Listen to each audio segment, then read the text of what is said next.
ପ୍ରକୃତି କି ସଜେଇବାରେ ଯେଉଁ ସ୍ୱର୍ଗୀୟ ଆନନ୍ଦ ମିଳିଥାଏ ତାହା ପ୍ରାୟତଃ ଅନ୍ୟତ୍ର କେଉଁଠି ଦେଖାଯାଏ ନାହିଁ।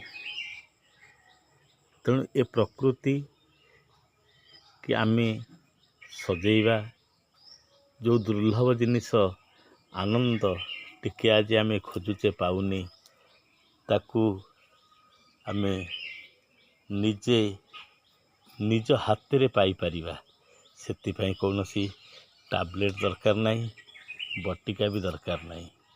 ପିଲାଟି ଭଳି ଗଛଟିକୁ ପାଳିବା, ଦେଖିବେ ସେଇ ଗଛର ଏତେ ଆନନ୍ଦ ଯେତେବେଳେ ଫଳ ଆସିବ, ଫୁଲ ଆସିବ, ସେତେବେଳେ ଏତେ ଆନନ୍ଦ ସେଇଟା କଥାରେ ବର୍ଣ୍ଣନା କରିହେବନି। ଛୋଟ ପିଜୁଳି ଗଛଟିଏ ଲଗେଇଥିଲୁ ଆଣିକରି ଶ୍ରୀକ୍ଷେତ୍ରରୁ। ପିଜୁଳି ଖାଇବା ପାଇଁ ପଶୁପକ୍ଷୀ ମଣିଷ ସମସ୍ତଙ୍କର ଆହାର ଦରକାର। ତେଣୁ ପିଜୁଳି ଗଛଟିଏ ଲଗେଇଥିଲୁ। ସେ ପିଜୁଳି ଗଛରେ ଆଜି ଫୁଲ ଫୁଟିଛନ୍ତି, 2ଟି ଫୁଲ ଫୁଟିଛନ୍ତି। ଛୋଟିଆ ପିଜୁଳି ଗଛ, ଏହି ତାଙ୍କର ଫୁଲ ଫୁଟିଛନ୍ତି। କେତେ ଆନନ୍ଦ ସତରେ ଲାଗୁଛି। ଏ ଫୁଲ ଫୁଟିଲେ ଫଳ ଦେବେ। ପ୍ରକୃତରେ ଏଇଟା ସତ୍ୟ। ବୃକ୍ଷ ଆମକୁ କେବେ ଋଣୀ ରଖିବ ନାହିଁ। ଆମେ ବୃକ୍ଷକୁ ପୂଜିବା, ଆମେ ପ୍ରକୃତିକୁ ପୂଜିବା।